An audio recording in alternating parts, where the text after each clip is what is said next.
Muy buenas noches, amado pueblo de Dios. Hoy el culto es oración y escuela bíblica, esperando en el Señor que sea de edificación para todos los que los oigan. En el nombre de Jesús. Amén. Vamos a tener la palabra leída en Marcos. Busquen en su Biblia Marcos 28, Marcos 12, desde el verso 28. Marcos 12, desde el verso 28. El gran mandamiento. Leemos en el nombre del Padre, del Hijo y del Espíritu Santo. Amén. Acercándose uno de los escribas que los había oído disputar y sabía que les había respondido bien, le preguntó: ¿cuál es el primer mandamiento de todos? Jesús le respondió: el primer mandamiento de todo es: oye, Israel, el Señor nuestro Dios, el Señor uno es.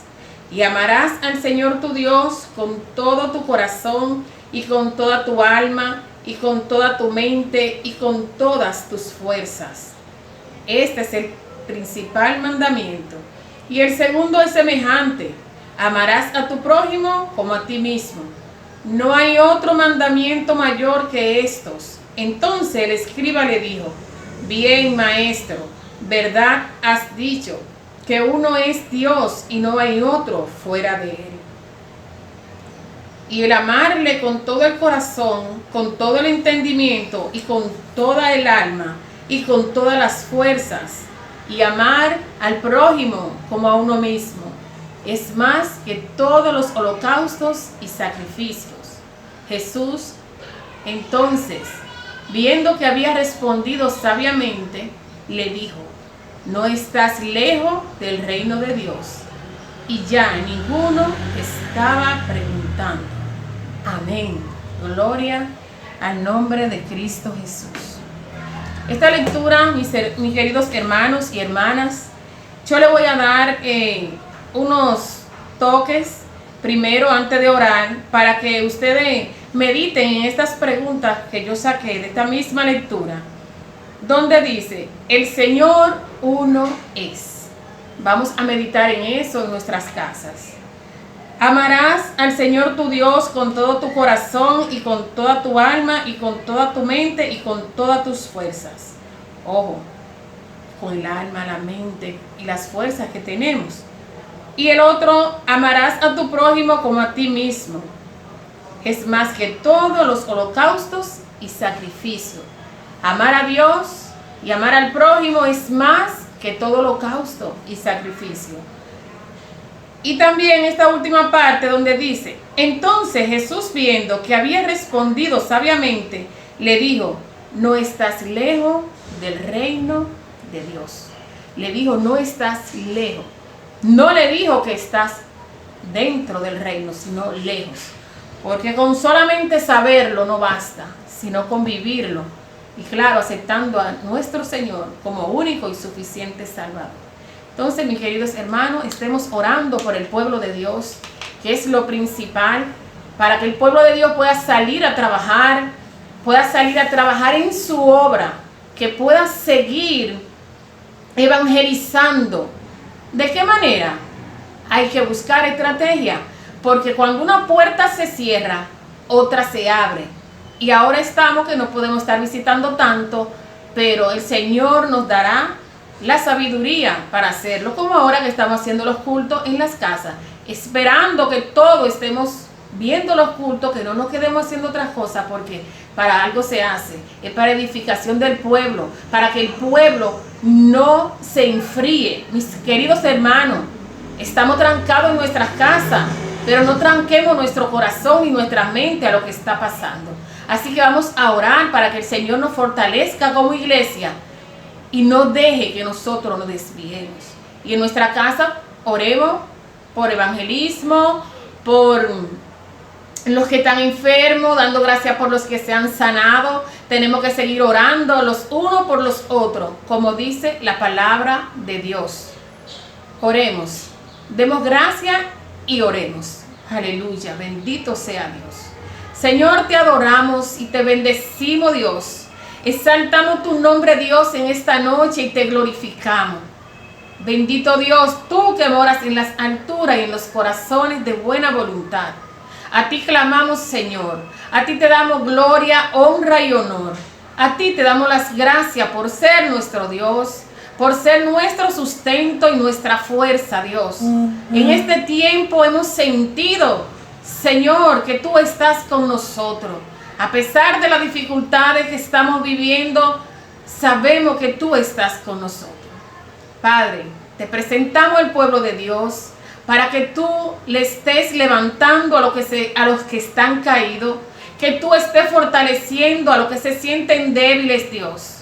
Que tú, Señor, ministre nuestras mentes y nuestro corazón, Padre, para seguir pensando en tus testimonios, en tus mandamientos y ponerlo por obra, para que nuestro corazón no tenga raíz de amargura, para que podamos perdonar al hermano que nos ha ofendido, Padre. Porque de qué vale, Dios mío, estar ayunando, Padre Celestial, de qué nos vale hacer sacrificios corporales si el alma no está haciendo sacrificio, mi Dios. ¿De qué vale si no estamos perdonando a quien nos ofendió? ¿De qué vale si no perdonamos al que nosotros mismos ofendimos? Porque a veces ofendemos sin querer, Padre, pero muchas veces sabemos que ofendimos y nos vamos donde el hermano o la hermana a pedir perdón. ¿Qué sería si Cristo viniera hoy? Si Cristo viniera ahora, mi hermano, cuando su palabra dice en Marcos 12, del 28 en adelante, aleluya, dice que hay que amar al prójimo como a uno mismo. ¿Y quién es nuestro prójimo, Señor? ¿Quién es nuestro prójimo? Nuestro esposo, nuestros hijos, nuestros hermanos en la fe, los vecinos, todos son nuestro prójimo. Ayúdanos, Señor, para perdonar, porque además también dice el Padre nuestro, perdónanos como nosotros perdonamos a los que nos ofenden. Si nosotros no perdonamos, hermano, no vamos a ser perdonados. Así que, mis queridos hermanos, sigamos orando los unos por los otros, perdonándonos unos a otros. No dejemos que nuestro corazón se llene de amargura, porque lo mejor del mundo es tener un corazón en paz. La paz que el Señor, solamente el Señor puede dar. Que Dios te bendiga, que Dios te guarde. Y ahora vamos con la adoración. Adora desde tu hogar. Amén.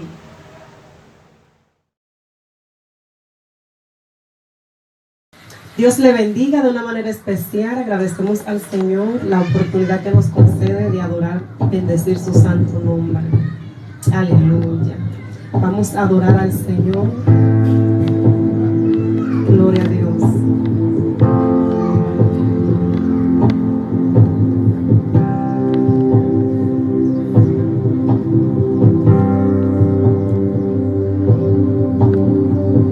Tu gracia me visitó, sanando mi corazón. Mi casa se iluminó de tu luz.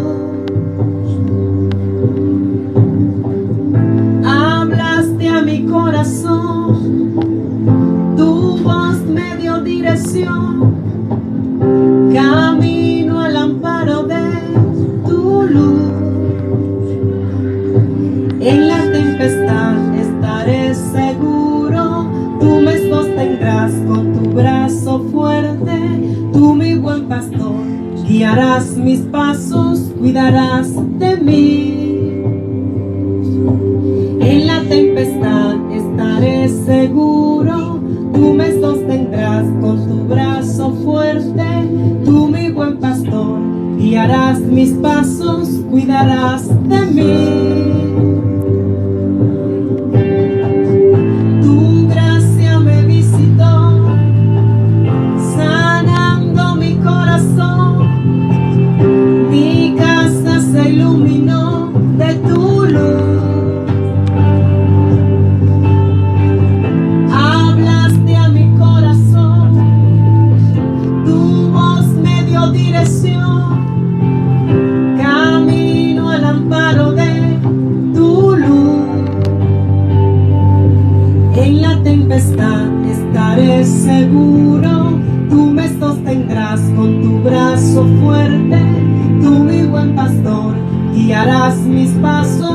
cuidarás de mí. En la tempestad estaré seguro, tú me sostendrás con tu brazo fuerte, tú mi buen pastor, guiarás mis pasos, cuidarás de mí.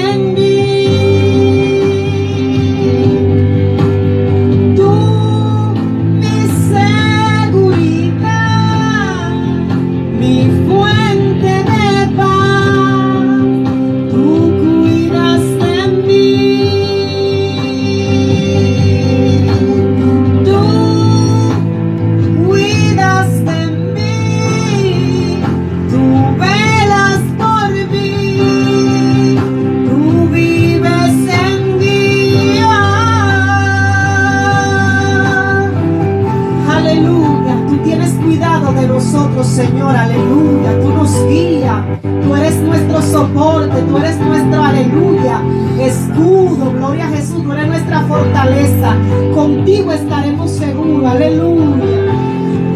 Gracias, Señor, aleluya, gracias. Gracias, gracias por tu gracia, Señor, derramada, aleluya, en nuestras vidas. En la tempestad estaré seguro, tú me sostendrás con tu brazo fuerte, tú mi buen pastor, guiarás mis pasos, cuidarás de mí. Tú cuidas de mí, tú velas por mí, tú vives en mí.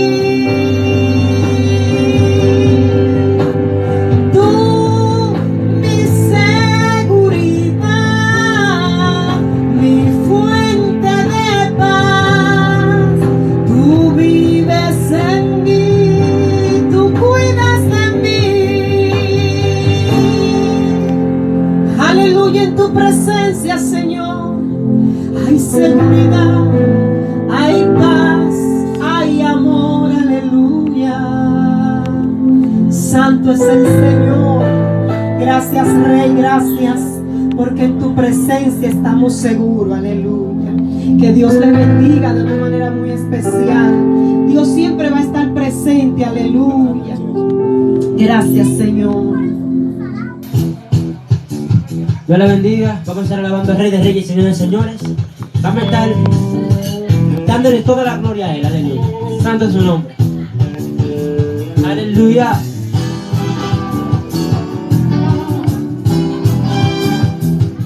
Santo es Él.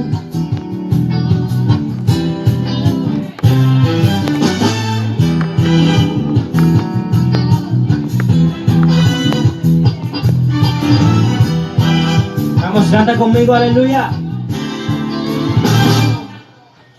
Con mi Dios yo saltaré los muros, con mi Dios ejércitos derribaré, con mi Dios yo saltaré los muros, con mi Dios ejércitos derribaré. Él avienta mis manos para la batalla, puedo tomar con mis manos el arco de bronce.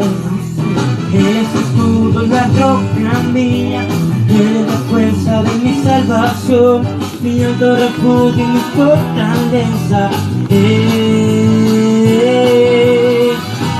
Mi libertador. Con mi Dios yo saltaré los muros, con mi Dios ejércitos derribaré. Vamos, cántalo conmigo. Con mi Dios yo saltaré los muros, con mi Dios ejércitos derribaré. En la diestra mis manos para la batalla, Puedo tomar con mis manos el arco de bronce. El escudo de roca mía, eres la fuerza de mi salvación, mi alto refugio y mi fortaleza. Mi libertador. Con mi Dios yo saltaré los muros. Vamos. Con mi Dios ejércitos derribaré. Con mi Dios yo saltaré los muros. Con mi Dios ejércitos derribaré. Con la diestra en mis manos para la batalla. Puedo tomar con mis manos el arco del bronce. El escudo, la roca mía, eres la fuerza de mi salvación, mi alto refugio y mi fortaleza. Mi libertador.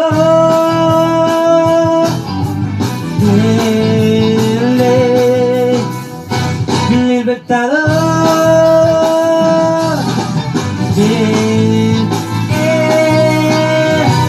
Libertador. Salto.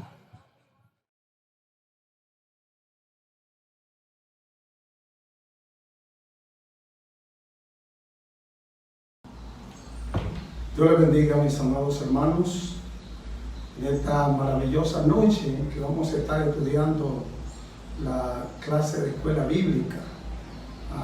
Hoy tenemos un tema titulado Fe en medio de la adversidad.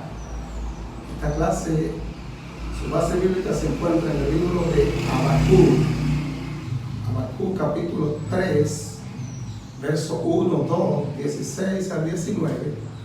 Y se requiere que se estén leyendo los capítulos anteriores, capítulo 1 y 2. Los objetivos tenemos primero saber que el profeta llevó su queja al Señor y aprendió a esperar en Él. Segundo, mostrar seguridad en Dios aun cuando no hay respuesta. Tercero, afirmar la confianza en Dios en medio de la prueba. Pensamiento central. Dice, la confianza que Dios da no es por causa de las circunstancias, sino a pesar de ello. Texto oro dice, con todo yo me alegraré en Jehová y me gozaré en el Dios de mi salvación. ¿Quién es Habacuc? El mismo libro nos dice que Habacuc es profeta. Se entiende que este hombre también es salmista. Y entonces podemos decir que si es salmista, entonces pertenecía al grupo de los levitas. Bendito sea el Señor. Ahora, a él lo encontramos en su libro luchando enormemente. Es una lucha a muerte por el problema de la justicia divina en medio de un mundo que está al revés. Lo vemos cargando los pecados y angustias de su pueblo, luchar con Dios en oración y reclamar por medio de la fe. Este hombre había tenido claramente la experiencia de algunos eventos internacionales que se habían dado, como por ejemplo la caída de Siria, la caída de Egipto y el surgimiento de lo que son los caldeos, arrasando con todo. Vamos entonces a ver lo que nos dice el tema 1, una oración conmovedora. Y vamos a estar leyendo Habacuc capítulo 3, 1 y 2. Dice así, para la gloria del Señor. Oración del profeta Habacuc sobre Siginó. Oh Jehová, he oído tu palabra y temí. Oh Jehová, aviva tu obra en medio de los tiempos. En medio de los tiempos, hazla conocer. En la ira, acuérdate de la misericordia. Si leemos los dos capítulos anteriores, vamos a encontrar que hay una descripción clara de lo que sucede en este libro. Primero, el deterioro moral de Judá, el levantamiento del ejército caldeo para castigar a Judá, la protesta de Habacuc, porque un pueblo más malo que Judá es usado por Dios para castigar a la nación escogida. Podemos decir que Habacuc ministra en un tiempo de gran adversidad, no personal, sino adversidad nacional. Había un deterioro moral en Judá y hay una serie de asuntos que preocupan al profeta.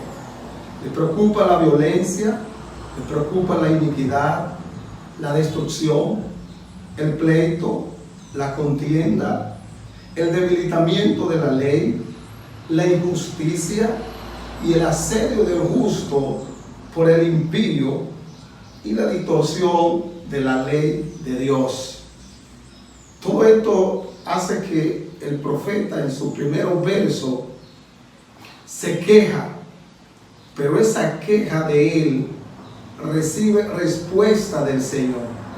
Si analizamos los versos 6 al 11 del capítulo 1, vamos a ver a Dios respondiendo al profeta.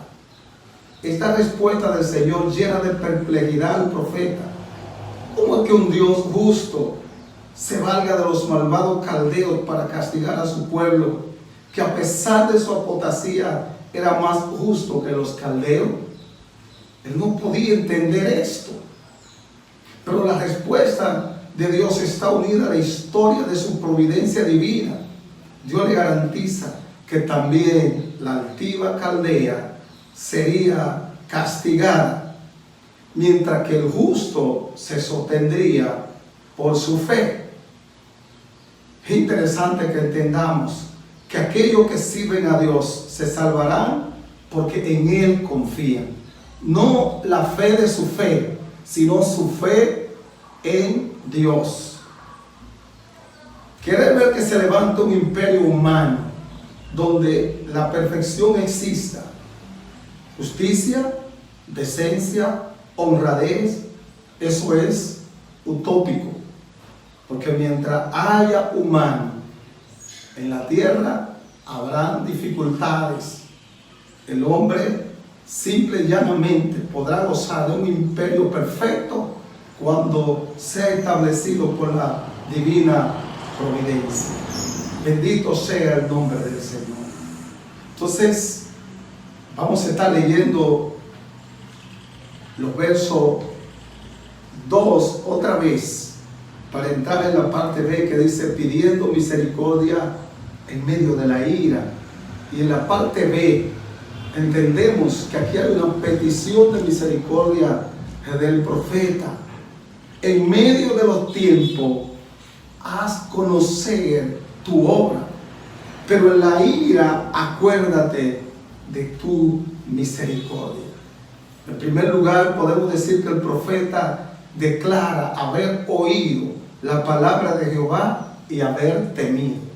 Ahora, ¿quién no teme al escuchar la palabra del Señor?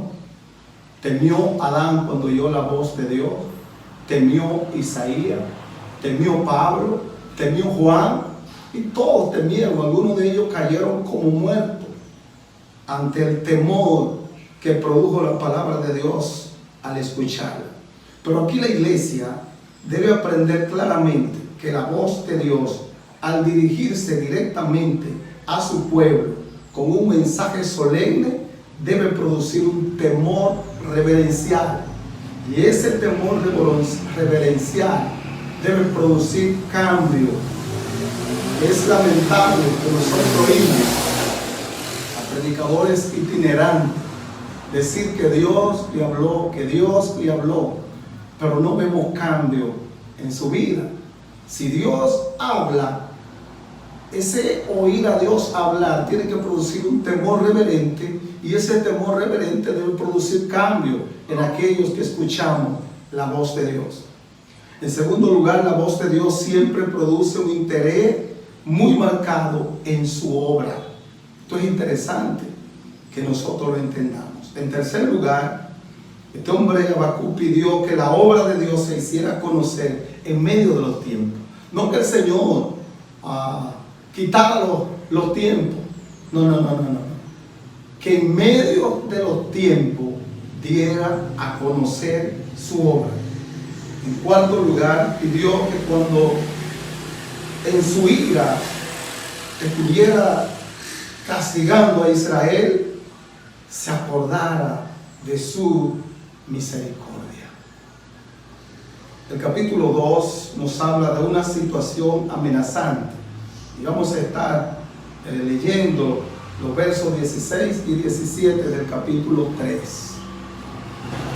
Dice así: oí y se conmovieron mis entrañas, a la voz temblaron mis labios, pudrición entró en mis huesos, y dentro de mí me estremecí. Si bien estaré quieto en el día de la angustia, cuando suba al pueblo el que lo invadirá con su tropa. Aunque la higuera no florezca, ni en las vides haya fruto, aunque falte el producto del olivo y los labrados no den mantenimiento, y las ovejas sean quitadas de la majada y no haya vacas en los corrales, con todo yo me alegraré en Jehová y me gozaré en el día de mi salvación. Bendito sea el nombre del Señor. Gloria a Dios. Dios le recuerda al profeta lo que ha hecho con el pueblo de Israel, cómo Dios lo ha librado. Y cuando le habla de todo lo que va a acontecer a aquellos que estaban en desorden moral, entonces el profeta teme ante aquella voz de Dios. Oh Jehová, he oído tu palabra y temí. Algunos podrían pensar que Habacuc se refiere al ruido del avance invasor de los caldeos o al comentario que hacía el pueblo acerca del ejército que se aproximaba. Pero no, sino que se refiere a lo que estaba a punto de suceder. Lo que había oído era de espantar. Dios no había disimulado la seriedad de lo que acontecería. Y es interesante que nosotros entendamos que cuando los profetas hablaban, cuando hablaba al justo, le habla de bienaventuranza, pero cuando le habla al impío, le habla de ay. Por lo tanto, esto produjo una situación perpleja en el profeta, porque Dios le dio a conocer lo que iba a hacer a través de los caldeos. Él dice: si bien estaré quieto en el día de la angustia. Se parece mucho a lo que dice el salmista: mucha paz tienen los que aman tu ley, y no hay para ellos tropiezo. Salmo 119, 165. La paz de Dios no es por causa de la circunstancia, sino a pesar de las circunstancias. ¿Qué quiere decir esto? Que la paz que tenía este profeta no fue motivado por las circunstancias, sino que aún en medio de las circunstancias tenía paz, porque su confianza estaba puesta en Dios. Qué importante es recordar que las circunstancias no son las que determinan la paz del creyente, sino aquel que está por encima de las circunstancias. La parte B de este tema 2 dice: trayendo desolación. Los versos 17 al 19 forman uno de los pasajes más hermosos de toda la Biblia. El verso 17 describe lo que será la devastación que harán los caldeos en el campo. Si usted se da cuenta, en este verso 17 se describe todo lo que harían los caldeos al invadir a Judá. Talarían sus árboles, no permitirían que los campos se sembrasen y matarían los rebaños. Es decir, todo lo que era la producción para el pueblo de Israel sería devastado por ellos. Pero más aún, cuando terminaran de devastar, entonces la tribu de Judá y de Benjamín serían deportadas a Babilonia. Es triste cuando nosotros sembramos y no podemos cosechar. Eso es lo que está diciendo el profeta. Lo sembrado, lo que con tanto esfuerzo se cuidó, se perdería por causa de la desobediencia a Dios. La desobediencia del pueblo de Judá a Dios trajo como castigo que estos invasores vinieran y arrasaran con todo. Una de las grandes verdades que contiene el verso 17 es que cuando uno deja de servir a Dios y se obstina en su mal camino, puede perder todo lo que tiene y no disfrutarlo. Esto es interesante. En las Escrituras, una señal de no agradar a Dios es el no disfrutar los resultados de su esfuerzo. Pero el que complace a Dios disfruta del resultado de su trabajo. Es interesante que nosotros entendamos esto. El hombre que obedece a Dios, que anda en la voluntad de Dios, su trabajo lo disfrutará. Pero aquellos que desobedecen a Dios, aún los que tienen, lo perderán y no podrán disfrutar su trabajo. El tema 3 nos habla de una declaración de confianza del profeta. Se goza en su salvación. Verso 18. Con todo, yo me alegraré en Jehová y me gozaré en el Dios de mi salvación. Este verso 18 empieza diciendo con todo, que se puede traducir, pero a pesar de todo. En nuestros días muchos encaran la adversidad negándola. Creen que al tener fe la situación adversa se esfuma. Para ellos la fe es como un acto de magia. Hace que los males desaparezcan. Y no siempre, oiga bien, no siempre que hay una adversidad Dios la quita. Hay ocasiones que Dios sí, en su misericordia lo hace, pero hay otras ocasiones que permite que suceda, porque a alguien Dios quiere castigar. Bendito sea el nombre del Señor. A veces no se entiende cómo Dios permite la adversidad para que su nombre sea glorificado. Quiero decirle que hay ocasiones en que cuando surgen las tormentas hay que reprenderlas. Y eso lo hizo nuestro Señor Jesucristo según Mateo 8:26. Pero hay otras donde Dios determina que sigan, pero a pesar de ello nos garantiza que en medio de ella Él estará presente para llevarnos seguro a nuestro destino. Lo que el profeta dice es lo siguiente: yo me alegraré en Jehová y me gozaré en Dios, en el Dios de mi salvación. La fe tiene que tener un punto de referencia, y ese punto de referencia es Dios, y solamente Él. El salmista escribió en el Salmo 121, verso 2, mi socorro viene de Jehová. Y es necesario que usted entienda que cuando la fe es puesta en mi fe, entonces eso se convierte en una herejía. Mi fe tiene que estar puesta en Dios. La parte B dice, se goza en su fortaleza. Verso 19. Y dice así, Jehová el Señor es mi fortaleza, el cual hace mis pies como de sierva y mis alturas me hace andar. Habacuc cierra su libro con 3 bellas afirmaciones. Número 1, Jehová es el Señor, Él es mi fortaleza. Número 2, Él hace mis pies como de sierva. Y número 3, en mis alturas me hace andar. La Biblia dice que Él da esfuerzo al cansado y multiplica las fuerzas al que no tiene ninguna.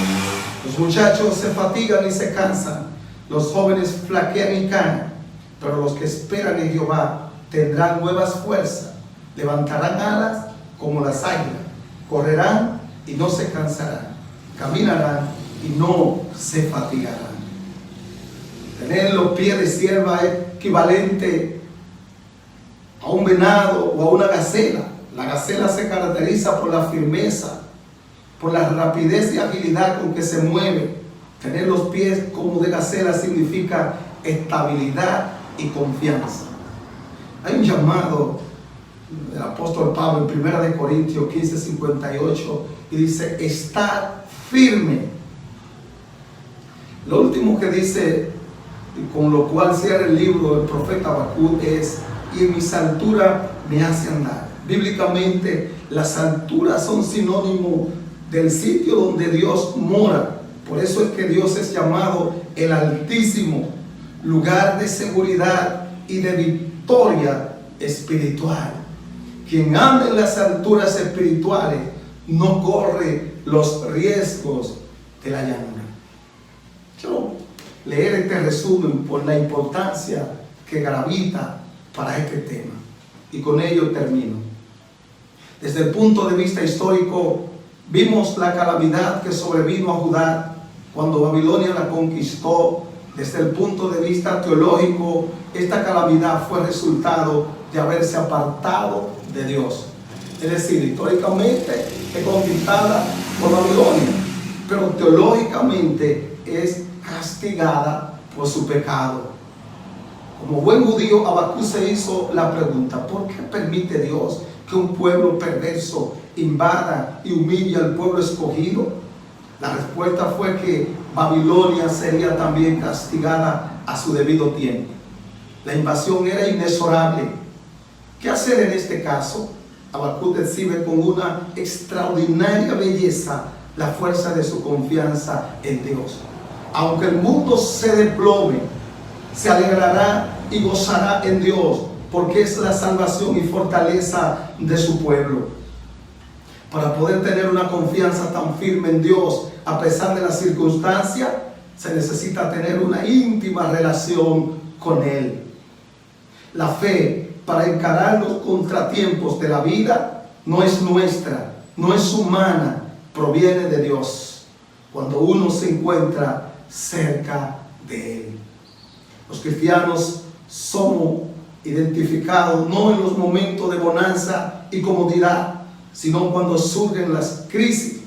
Cualquiera puede cantar y sentirse feliz cuando las cosas marchan bien, pero solamente los que mantienen una constante relación con el Señor pueden encarar con optimismo los momentos difíciles que surgen. Tarde o temprano, ellos surgirán por los que están firmes en Dios, cerca de Dios, en una relación íntima con Dios, podrán encarar todo momento y toda circunstancia adversa. Que Dios le guarde, que Dios le bendiga. Permite, Señor, que estas enseñanzas sean fijadas en nosotros, y más en estos tiempos de adversidad, para entender que aún en medio de ella, como justo, viviremos por la fe. No la fe en mí mismo, sino la fe en el Dios Todopoderoso. Dios le bendiga y Dios le guarde.